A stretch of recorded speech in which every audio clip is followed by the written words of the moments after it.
Allow me to interrupt your conversation by introducing to you our four mayors we're going to hear from, one after the other. And what we want to do for the sake of time, to make sure that we respect your time, thank you for being here. After 10 minutes has taken place, you're going to hear this noise. Any second. That's the doorbell, and that's the sign to land the plane so we can actually hear from each of the four mayors. However, they've already informed me that they would actually maybe not take to 10 full minutes, but allow there to be more time for question and answers. But when you hear the doorbell, that'll be a time to bring up our next mayor. Is that good? So let me introduce to you our four mayors today. First, I want to introduce Mayor Kenneth Cooper Alexander. He serves as mayor as Norfolk since 2016. A native of New York, he is president of the Metropolitan Funeral Service and serves as chancellor of Centura College and Aviation Institute of Maintenance. He began his public service career more than 2 decades ago. He holds a bachelor's degree in political science from Old Dominion University. By the way, my 3 kids, all graduates from there. A master's degree in diplomacy from Norwich University and a PhD in learning and change from Antioch University. Dr. Alexander is also an author. He recently published his first book, Persistence. Mayor Alexander has a passion, commitment, enthusiasm for the people he serves. He is innovative, collaborative, forward-thinking, and he's building a coastal community for us right here in the future. Followed by him, we'll have Mayor Bobby Dwyer, who served as mayor of Virginia Beach since 2018. He is the first veteran to serve and the first PhD elected mayor of Virginia Beach. He's a retired home care physical therapist and a healthcare administrator. He served in the United States Marine Corps until 1972 and earned his bachelor's from St. Louis University, master's from Fairleigh Dickinson University, and his doctorate from Regent University. Mayor Dwyer believes in working in a bipartisan way to strengthen community engagement. He's passionate about small independent business as well as civic and faith-based organizations. He's proud of Virginia Beach, and it's the safest large city in America and ranks in the top quality of life, best run and most caring cities. Followed by him, we'll have our Mayor Shannon Glover. He served as mayor in Portsmouth since 2021. He owns 2 local businesses, Commonwealth Employee Benefit Solutions and Creative Learners Educational Center. He served in the United States Navy until 1994. He is a graduate from the Naval School of Health Sciences and Portsmouth Naval Medical Center and a Norfolk State University with a degree in interdisciplinary studies. Mayor Glover has exhibited leadership and service to his country, to his city and community by sitting and several boards and commissions. He's proud to be the first college graduate in his family, setting the example of educational achievement for his children and others. He strongly values his faith in God, and I met with him right before here, and I got to tell you, that is the truth, and has a faith in God and a love for his country and his family. And then finally, you're going to hear from Mayor Richard W. Rick West. He served as the mayor of Chesapeake since 2017. He's a retired educator from former middle school principal for the Chesapeake Public Schools. He's earned his bachelor degree in secondary education from Old Dominion University, a master's degree in educational administration and leadership from the University of Virginia, and a doctorate degree in leadership and policy studies from Virginia Tech University. Mayor West serves as a member of many regional boards. Can we just give a collective round of applause for such a distinguished group of gentlemen in our midst? And it's my honor to first of all invite Mayor Kenneth Cooper Alexander to come to the platform. Would you please welcome him?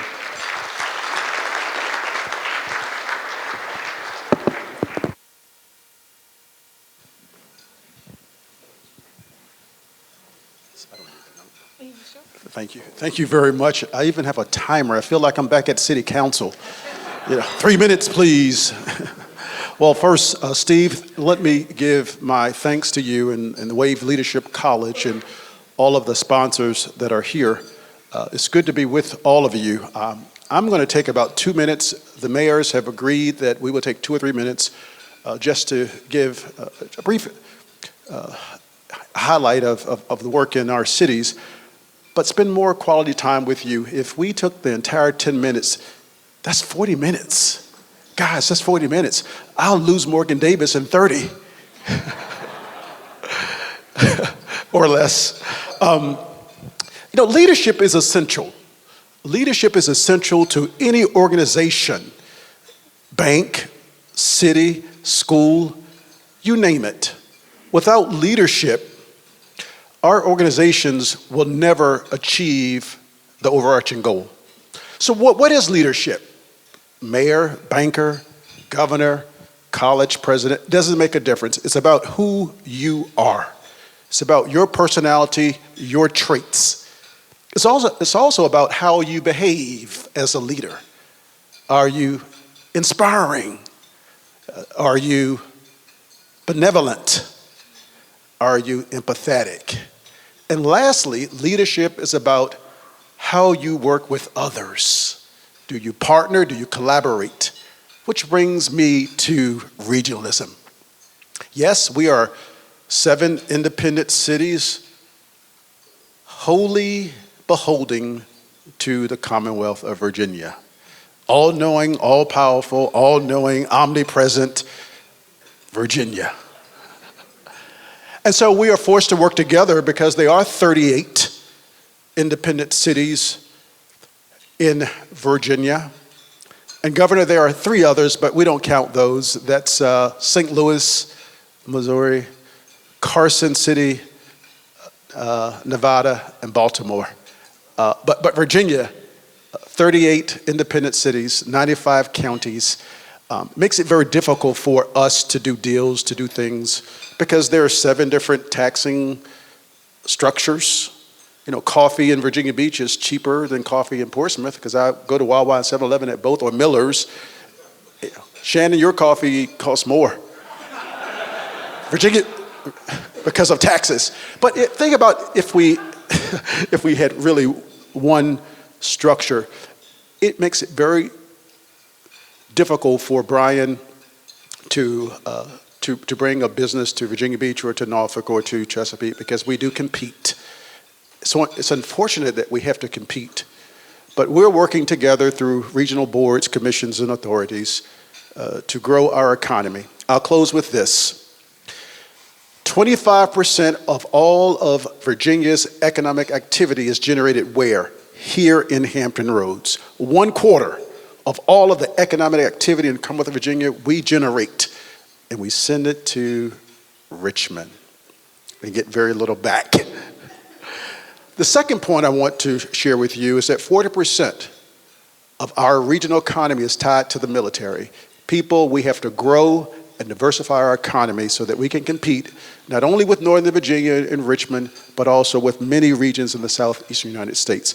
I look forward to your questions, and thank you for having me. Mayor Dyer. Thank you, and good afternoon, and welcome. And in a way, I'm the poster child for regionalism. Now, rumors of my recent demise have been greatly exaggerated, and I crossed into Norfolk to have my heart surgery in Norfolk, and they took good care of me. But then I tell my friend Mayor Alexander, in the sense of real regionalism, yeah, you got NATO, but they all live in Virginia Beach. What could I tell? And never be caught in a Total Wine store in Chesapeake, Virginia, because he will announce to the entire store that the mayor of Virginia Beach is in Chesapeake buying stuff. But let me just say one thing, and I am so proud of, we are so proud of. I refer to us as the Magnificent 757 Magnificent 7. No longer are the protective moats around our city as we come together in unity and purpose and realize that we are, in fact, stronger together. We share the common good. We share a lot of the same things. We got cooperative services between our cities that are second to none. we're one of the most livable areas in the country. And I'll tell you what, the spirit of cooperation, especially with the helps of the chamber and everybody, I tell you what, we're getting along. And, let me give you a couple examples of it. And, recently Donnie Tuck organized all the mayors to talk about youth violence not too long ago. But then recently, we decided that a couple things.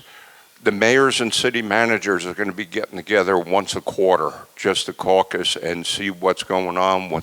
So we use best practices among each other. And then the other thing is, too, youth violence is something that affects every city in the 757. It does not recognize borders. We have a problem, an epidemic. So we are going to be forming a 757. We're going to call it the Taylor Harris Task Force on Youth Violence, 757. And one of the young lady was an innocent bystander at an event at Virginia Beach. And I think it puts a face to a situation that we all can rally around. And then we're also going to be meeting quarterly. We're going to be doing things. We're involved in a number of, but I tell you what, feel confident. We're all getting along. And economic development is going to be at the forefront for all of us. Now, a lot of things are going to be happening in Virginia Beach that are going to help and benefit the region. Our offshore wind is going to create industry, but it's also going to take us off the grid, and there will be 650,000 homes that are going to be supplied by the 188 more wind turbines that are coming. And this creates the need for jobs. We're going to have cables coming in that are going to attract those businesses, broadband and many other things. We're already seeing an uptick in the potential of economic development right here in Hampton Roads. And so as Virginia Beach goes, the entire region will go. We will mutually benefit from this great thing that we're going to have coming forward. And let me just say this, one of the commitments that we've had it as a council, and me personally, since I was blessed to be elected to council in 2004, was known as the brain drain. Children graduating high school and colleges and not being able to find jobs here. Well, guess what? I think the mayors will affirm this is going to change. And I came up with a saying, friends don't let friends' children live in Northern Virginia. They can live right here and have their families grow.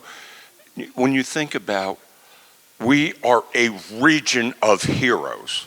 When you think about our first responders, our police, fire, and EMS, when you think about the military that lives among us, we are a nation of heroes, a region of heroes. And I'll end my comments on this, and I really want to thank Steve. One of the things about a good leader is also a servant leader and believes in something higher than self. It's about people. And, Virginia Beach has been through tragedy, civil unrest, COVID. But what has gotten us through, and let me say this, my friends, no mayor does anything by him or herself. It's the cooperative spirit. It's a great city council. It's elected leaders from the region that, working in cooperation toward the common good. It's an effective city management and city staff. But let me tell you, no government does anything by itself. It's community. People in their communities know their community better than any elected official ever will. And when you think about another thing we have in common, are all the joint organizations and nonprofits that are laboring in their community. And nothing was more evident than during the COVID. And that's how we got through. And in closing, let me just say this. You know, when you become a mayor, you look at life through a different spectrum. And what I see is amazing. We are a faith-based community of many faiths. And that, my friends, are the glue that hold us together. Thank you and God bless you.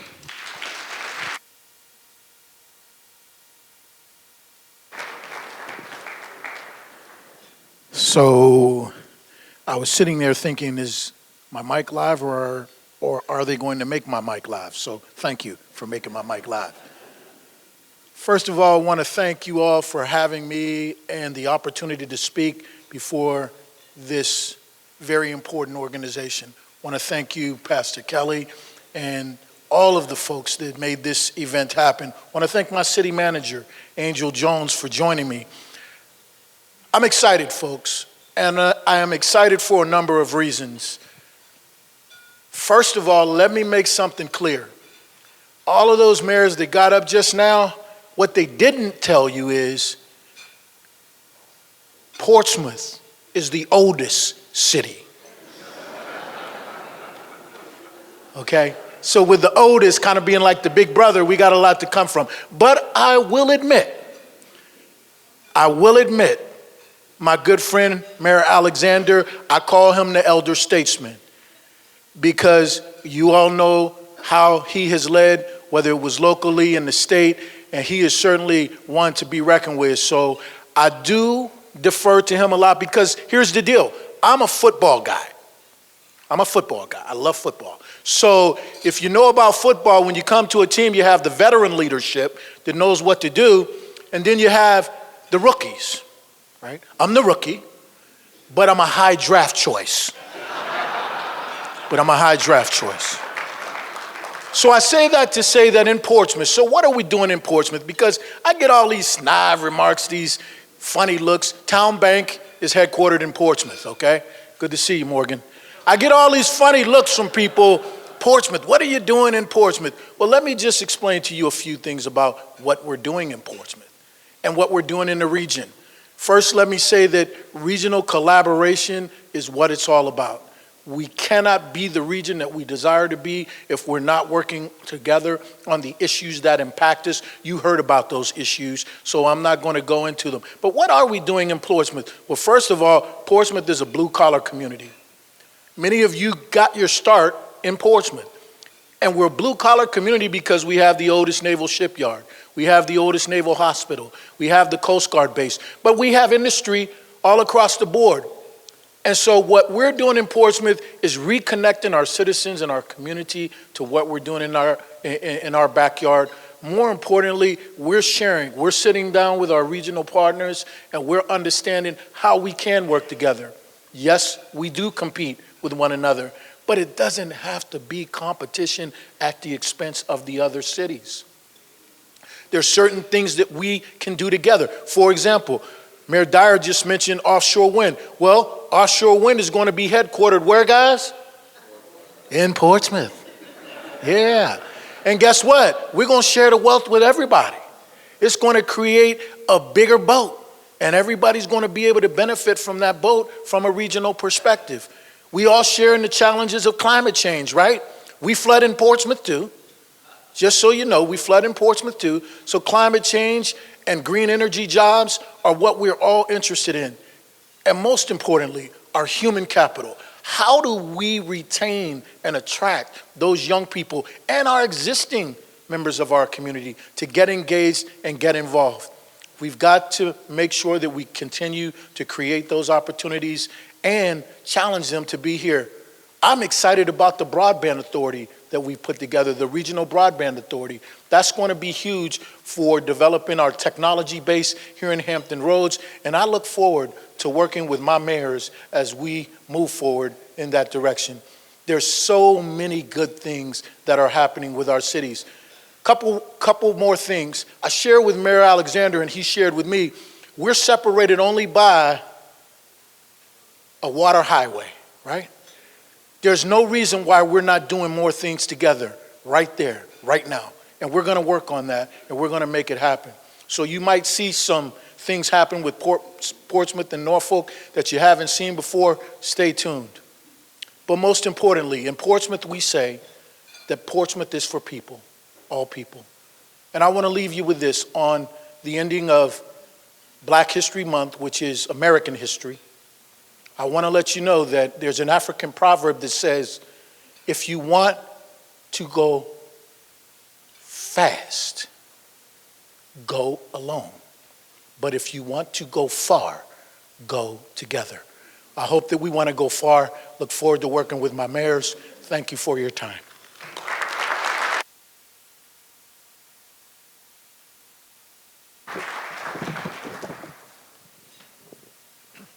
So I hope the first thing that you all have learned here today is no mayor can speak in 3 minutes.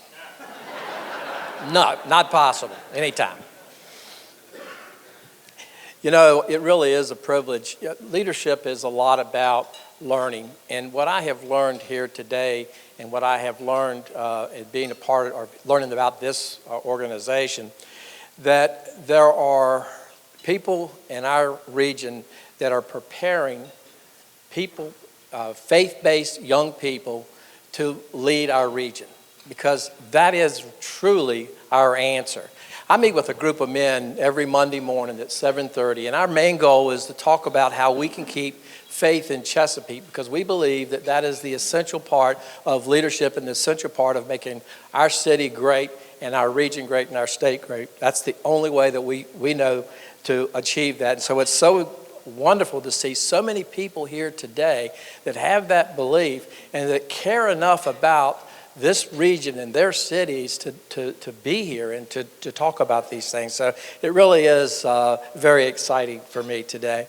You know, each mayor has talked about regionalism, and ever since I've been in local government, regionalism has been part of the discussion. And here's what I have learned.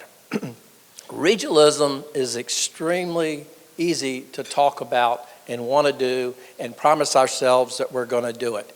But it is very, very difficult to do. And let me give you an example.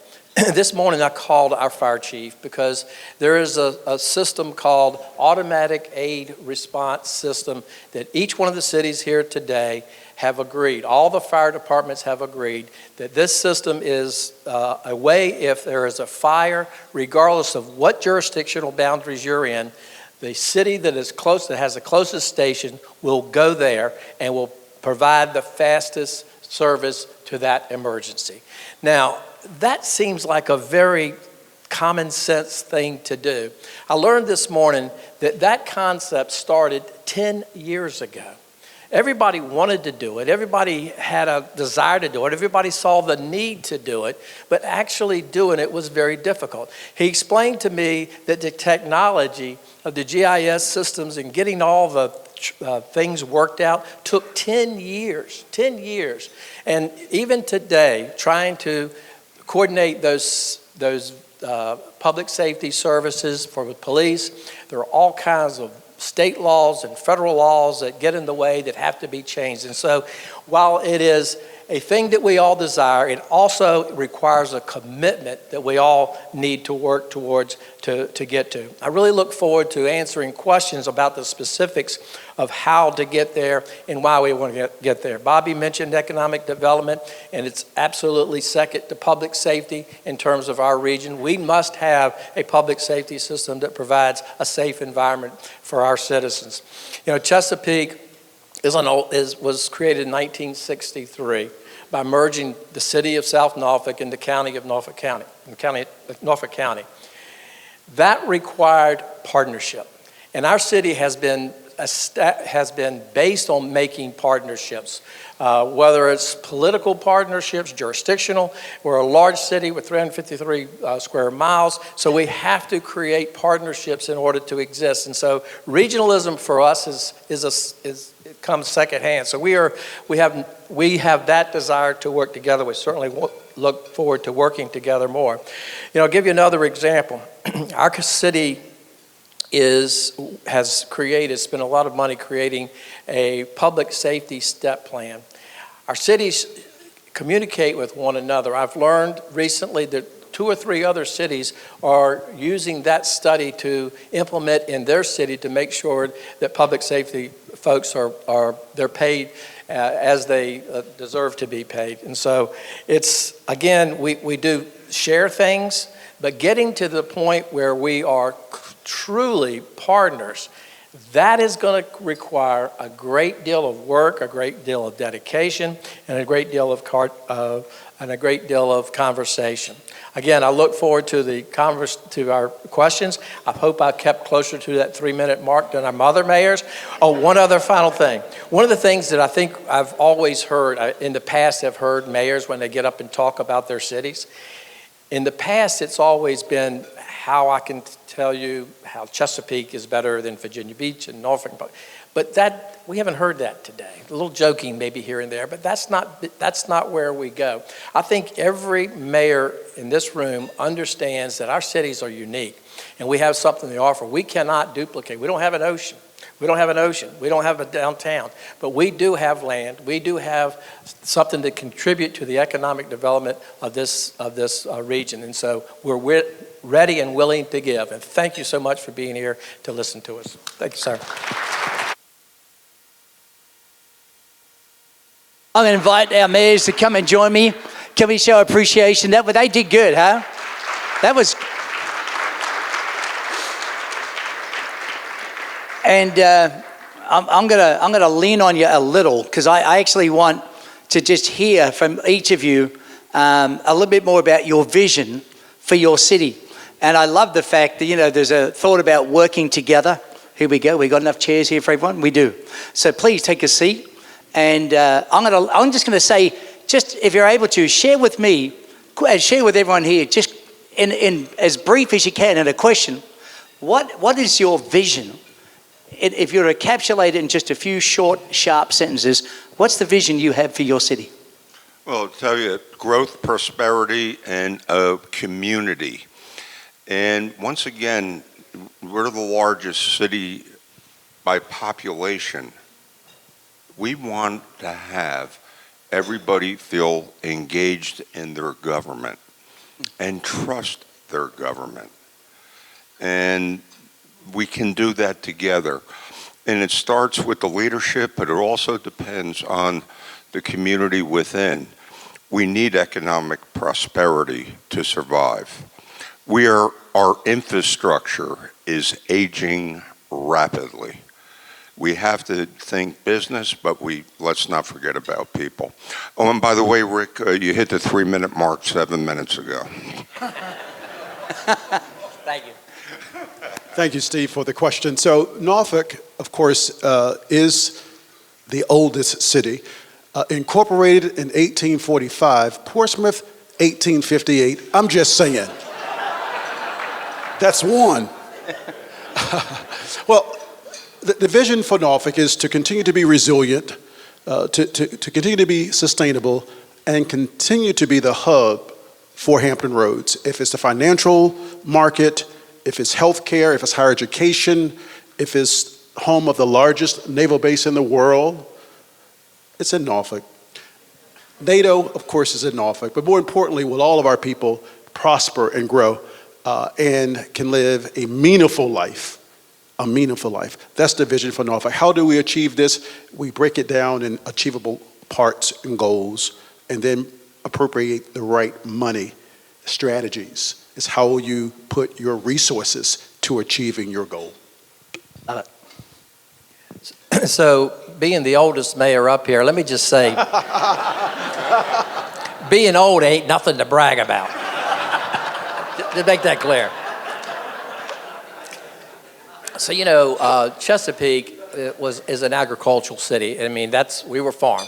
1963, when we merged, I think we had a total population of 60,000, and a lot of that was farm. My grandfather owned a hardware in Great Bridge that sold to farmers. That was the hub of Great Bridge back then. Today, we've become something different. We've become a place that we look to be an exceptional place to live, an exceptional place to learn, because our educational system is second to none, and we want it to continue to be. It's an exceptional place to work, to play, and to farm. No one else probably has that part in their mission statement, a place to live, work, learn, and play, and farm. That is part of us. We want to maintain that part of who we are, and so that is a significant contribution that we make to our region, our state, and our country. Thank you. And before I get started, I want to remind my colleague, Mayor Alexander over there, he may be true on the incorporation part, but I think we got started before they did. I don't know when we got incorporated, but I know we got started before they did. But in any event, really, no, truly, what I envision for Portsmouth is really a couple of things. We are a historic port, and we want to become a destination for festivals and entertainment city. That's a part of what we want to become.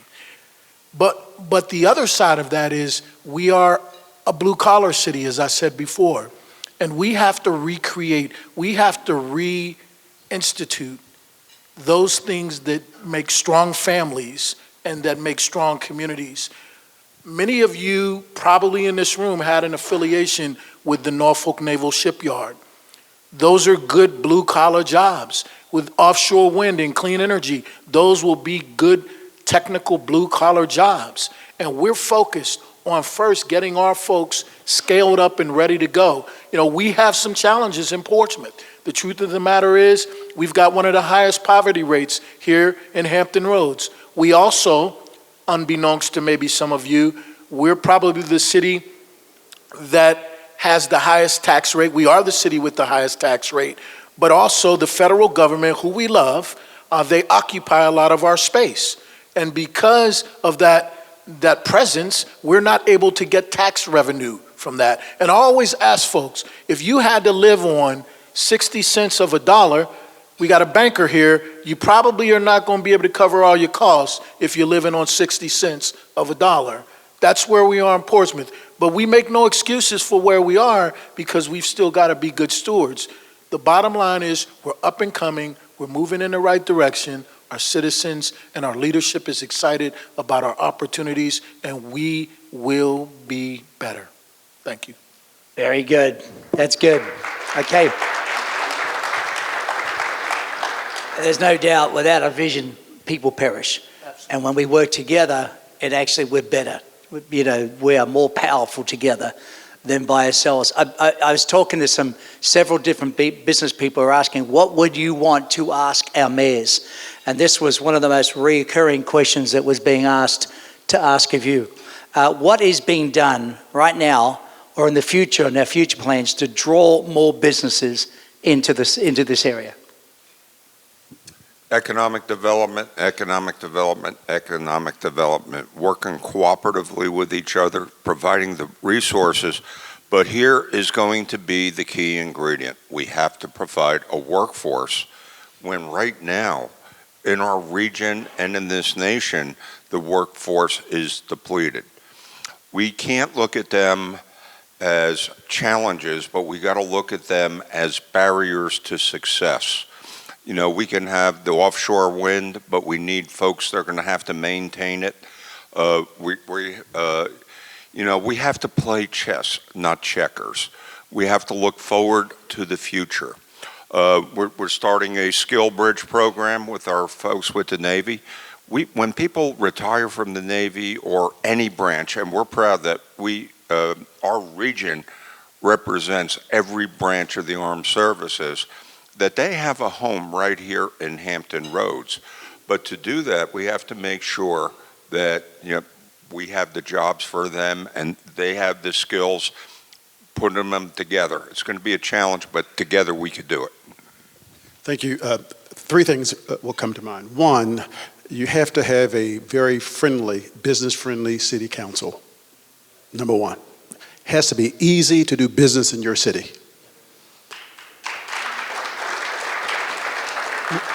Number two, you have to continue to work with Brian and other Business Alliance because they're doing a lot of the heavy lifting, bringing prospects to the cities to do business with. Number three, you have to work with your universities and your community college system to make sure that individuals are highly skilled, highly trained, and can start work day one.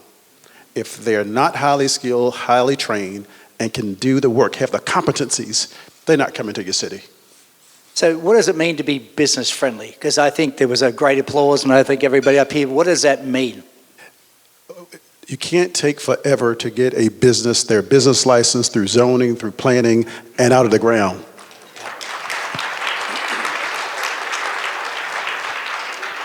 Mayor West?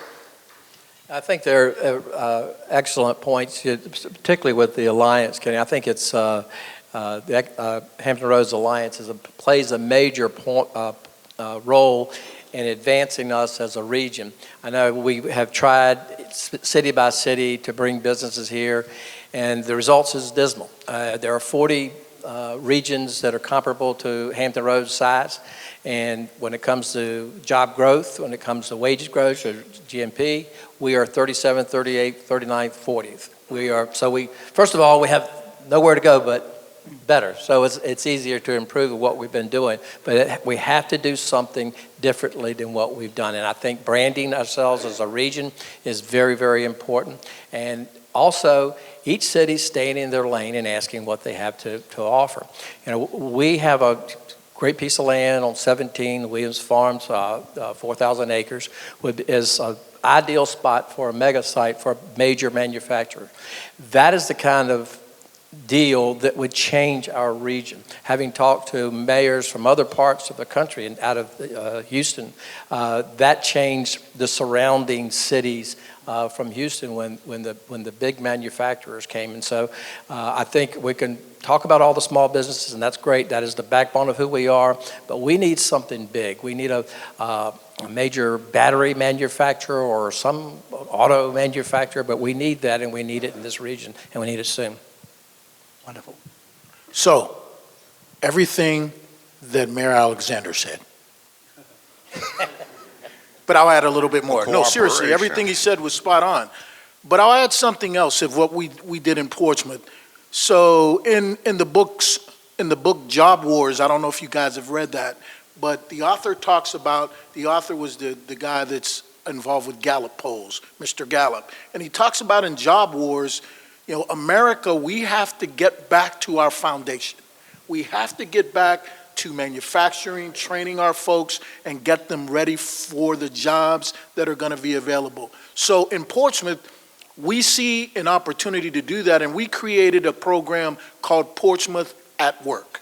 And what that is, through our Economic Development Department, if you're a citizen of Portsmouth and you need to be scaled up in new training and new technology, or if you're a business in Portsmouth and you need your people to get scaled up in some certain areas or get certifications, they can come to our Portsmouth at Works program and they can get funding and training, no cost involved, certificates, and they get an opportunity to take those skills and those certifications out to the employers and the job market so that they can get hired. That's a critical piece that we believe is absolutely necessary, and it's going to take that as we continue to scale up. Look, folks, our young people in our high schools, let's be clear, everybody's not going to college, and everybody doesn't want to go to college, and we need those folks that are plumbers and carpenters and electricians that can do the work. And see, my background is blue collar, and I say we're a blue collar town in Portsmouth, and we're proud of the fact that we're blue collar. Because at the end of the day, I talked to my electrician, and I said, how much money you make in a year? And my mechanic makes over 100 grand. Our daughter, who just graduated from law school, she got her first real job, right? Y'all know what that's all about, working in a law firm. She said, Dad, I only make 85 grand. I said, well, dang, honey, our mechanic makes more than you. Keep on working. So that's what we're doing in Portsmouth. Thank you. Is there anything that is new, fresh? I heard, share about different aspects that for your city that you see coming up. Oh, is that the doorbell? I just asked the question. I didn't know there was limits on the question. Is there anything like new and exciting that you feel like is going to really help move the city forward? Something on now or on the horizon? Well, I'll tell you what, it's the way that we're looking to respond from the COVID and bounce back. And by doing that, we want to be a destination for everybody. We want to make sure that the folks in the surrounding cities with my friends here, but once again, we all have attractions to our cities that people can go to and enjoy the quality of life. But once again, and I think it was hit upon before that we are realizing now we have a relatively new city manager who is a visionary. And once again, to improve the processes of business. You can't have economic development roll in a big fish and then take 2 years to get the plans approved. So I think that's going to be paramount as we're doing forward. And we're going to have to adapt to a new paradigm. And, that's going to take leadership and understanding, but you can't do it alone, but we can do it together. Okay. Awesome. Yeah, great. There are a couple of things that we're working on in the city of Norfolk, and many of you know about them. Governor McDonnell brought an idea to me many years ago in Military Circle. Actually, that was his idea, to look at Military Circle as a entertainment district for maybe an arena or sports plex. That was Bob McDonnell's idea. So I don't care who may submitted proposals. It was Governor McDonnell's idea. He brought that to me many years ago. So thank you, Bob, for bringing that excellent idea to Norfolk. So you may see an announcement shortly about awarding a developer the green light to redevelop Military Circle. Also Front Street, downtown Norfolk Harbor, around the harbor. You see a lot of development going around Centera, EVMS, and Front Street. That's going to be a spectacular development for the city of Norfolk and for the region. And lastly, Harbor Park. Harbor Park continues to be a very attractive site as an entertainment hub for multiple things: hotel, casino, spa, and other entertainment. So those are the three things that I can publicly say that we're working on. But there are some other things we're working on that we will be announcing for economic development and for the continued growth of the region. I met a businessman in our church last Sunday, and I said, "Tell me, what do you do?" And he goes, "You're not going to like what I do." And I said, "Why not?" He goes, "I'm helping build the casino." I went, "I love what you're doing, man. You're a businessman. You're helping invest into our city. We'll be there to help make sure we help everybody else do life well." But I'm actually excited about progress in our city, development, industry. I'm excited about construction. And so in Chesapeake, anything new, excited that excites you for the city of Chesapeake? Well, first of all, I have to be a little careful with answering that question. This gentleman over here, Brian Stevens, does this whole thing called the State of the City, and we're all prepared to do that. If we say too much now, nobody will come to our State of the City. So I will just repeat what we've been saying. Summit Point, Dollar Tree, and Greenbrier is certainly one of the highlights of our city we're seeing grow. We're looking at some major redevelopment in Western Branch area with Chesapeake Square Mall, with some of the things that Pete Coterides is doing out there. There are also companies that are not in the highlight, like Purdue, that does amazing things with the soybean. We want to build upon what they're doing. That's an international business that can bring greater prosperity. So we want to continue to keep those businesses that we have and then be open to anything else that should come. And, we as a region, we're primed for a lot of people wanting to come here. So we just need to be open to those ideas. Love it. Well, once again, Mayor Alexander, he keeps putting me on the spot. But in any event, we too have an entertainment district. And I'm flat out excited because I don't know if you all have been driving on 264 West or East, depending upon which way you're going. Off of our Victory Boulevard exit, there's a little building going up, about 200,000 square feet of a building. It's called Rivers Casino Portsmouth. And that's going to be a game changer, folks. What people can appreciate, and I hope get on board with, is that in Portsmouth, we are diversifying our economy and we're creating new opportunities. Rivers Casino Portsmouth is planning to open the first quarter of 2023. Yes, I said the first quarter of 2023. I'm gonna have all the mayors there, and a lot of you in this room are gonna be there to walk through the doors with Mayor Glover. So look forward to that. That's just one thing. And in addition to that, our downtown, Old Town High Street corridor is seeing a lot of growth and development with new vendors, new businesses coming on board. We have a data center that is going to be opening on High Street that is going to participate in new construction, and other parcels are going to be developed. We're serious about going forward, and we're looking forward to creating all those opportunities for growth now and into the future. Thank you. Wonderful. I'm going to wrap this up with just kind of like two questions. Maybe you can just share with these two thoughts. One is, what are we doing to keep young people in the area? That was a reoccurring question by a lot of business people. What are we doing to help keep young people in the area? And then the other question that kept getting asked all the time is, what would it truly take to bring a professional sports team to the area? Oh, there we go. Let me put it this way. When you bring in a professional sports team, I guess we're the largest MSA with that one.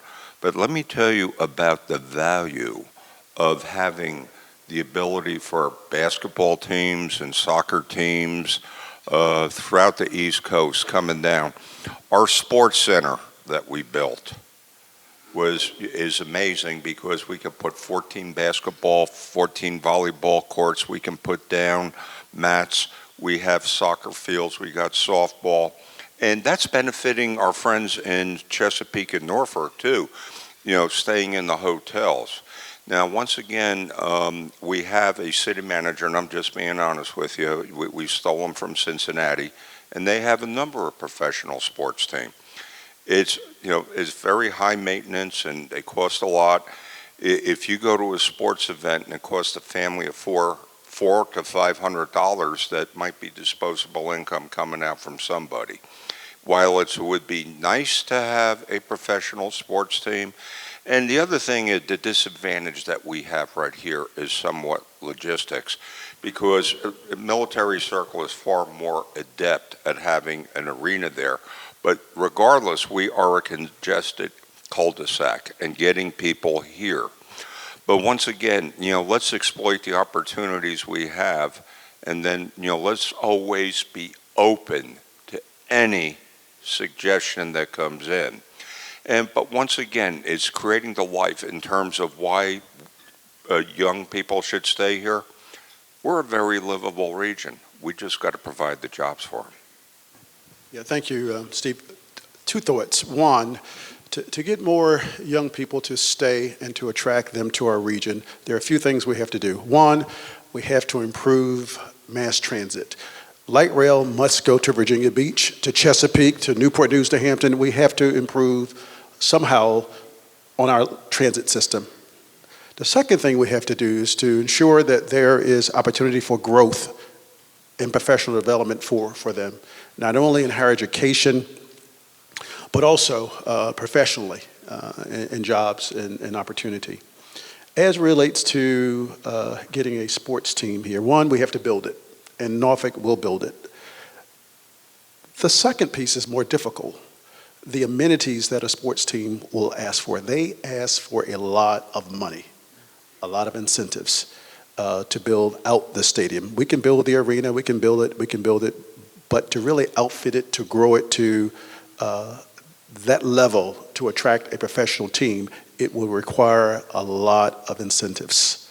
And you can't put that on the backs of corporate citizens, and many of you in this room are corporate citizens with suites and boxes and buying packages and parking.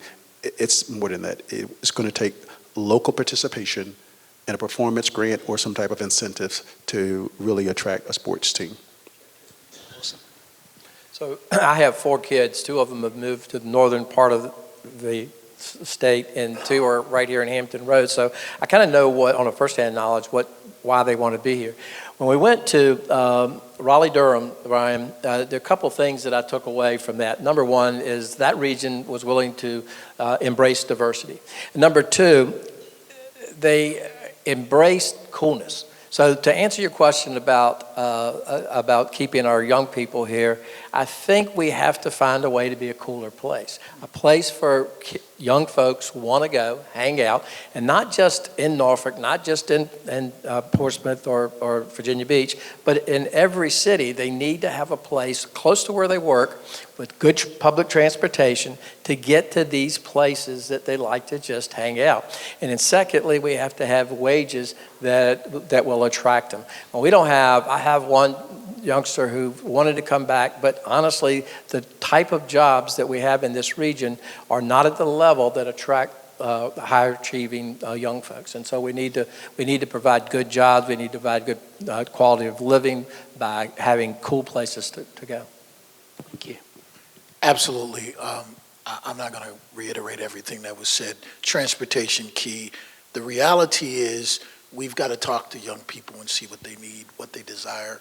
I know we talk about a lot of different things, but I know that all the young people are not necessarily money motivated. A lot of them are, but a lot of them are turning back to wanting to help in the community and create a better quality of life. And I think that's important too. So all of the things that were said previously, I think we need to engage in as a region and promote, and continue to ask the questions, what would you all need as a group to keep you here? In terms of the sports team, Portsmouth will get on board and support any one of my partners, cities here, that can make it happen. I'll just say that. That's well said, huh? Any final, if you were to give one piece of leadership, key piece of leadership that you've leaned on through this COVID season, what would you say? Here are a bunch of business people. What would you say to this group of people here today? I take pride in being a servant leadership, a graduate of Regent University with a degree in organizational leadership and the privilege of teaching public leaders for 14 years. Faith is the glue that holds us together. And I want to commend Steve Kelly and the WAVE Leadership Program, because we have to create those leaders that are willing to step forward. Anyone can lead when times are good, but it's when times are challenging that emergent leaders come together. And I find that being leaders of faith is how you bridge the good times with the bad times and become successful. Thank you. A good answer. Thank you, Pastor Steve. I have studied leadership all of my professional life, earned a PhD in leadership, and my advice to all of you who are leaders: behave in a way that people seek to emulate you, seek to follow you, both personally and professionally, towards achieving their goals. That's number one. Number two, understand that you are a valorizing leader. When I finished my PhD, you have a model, you have to have a tool. If you don't have a model, have a tool, then you have not achieved as a PhD. So my contribution to the body of knowledge literature was finding this dynamic in leadership that's called valorizing. Kenneth Alexander contributed to the body of knowledge with his dynamic called valorizing leadership. What is that? Your mere presence valorize your followers. It validates them that you showed up to an event, an appreciation service, a recognition service for the least of these in your organization. The fact that you were there, you don't have to say a word. The fact that you were there in person is valorizing. They seek to emulate you, and you valorize them. Thank you for having me. That's well said. You know, I think that you would have thought that a pandemic like COVID would have united us. Instead, we argued over vaccinations, we argued over masks, and in both cases, you know, they've come and gone, but we're still arguing. We're still going to school board meetings and yelling at school board members who are trying to do the best for their child's education. I'm not sure if we have a leadership crisis or a fellowship crisis in this country, but we do have a crisis, and we need people to step up that have stepped up, that people like those like John F. Kennedy, Martin Luther King, Ronald Reagan, people of the past who are willing to step up and do the right things for the right reasons. And for God's sake, let's all elect people, not because they're a Republican, not because they're a Democrat, but because they care and because they use common sense to do the right thing. Very well said. What Mayor West is really talking about, and I agree with everything that was said. You know, I was reading most recently, and it was talking about leadership. And when it talked about leadership, it gave an example of tribal leaders and what tribal leaders do. So let's assume that tribal leaders are the folks in our community, the elders, the philanthropists, the educators, the ones who gave back and helped produce good leadership. And the conclusion that this conversation came to about tribal leaders is that when you go to a city, company, whatever it is, and you see effective leadership that is moving things in a positive direction, why is that? It's because the folks that care about the leadership have transferred that to others. Follow me real quick. In our community, and I'm gonna get real personal with you, in Portsmouth, to a large degree, we have had a void in good leadership. Not our city leadership necessarily, but in our council leadership. And the reason that I ran and I challenged our tribal leaders in Portsmouth, I said, guys, ladies, in the past we've had good leadership. And why was that? You've got to look in the mirror and ask yourself this question. It's because the good people, the people with values, the people that cared, they stepped up and made sure that there was good leadership. Let me give you this one. If you've got bad leadership, I don't care if it's in your home, if it's in your company, if it's bad leadership, who's responsible for allowing it? You are. If you've got good leadership, if you've got leadership that's working with the community and willing to bring folks together, who's responsible for creating it? You are. So at the end of the day, for me, it's all about leadership in the positive and bringing folks together to solve problems. All of this other stuff is a distraction. If you want good communities, strong communities, it all starts with having good tribal leaders, because good tribal leaders will ensure that that's what takes place. And they'll make sure that nothing gets through that doesn't demonstrate that. Thank you all for having me. Go out and be a good tribal leader. Let me thank our four mayors. Thank you so much. I think it's good to show honor. Can we stand and thank our mayors for leading our cities? Show our appreciation for them. Come on, let's show some honor and respect, as I know you want to.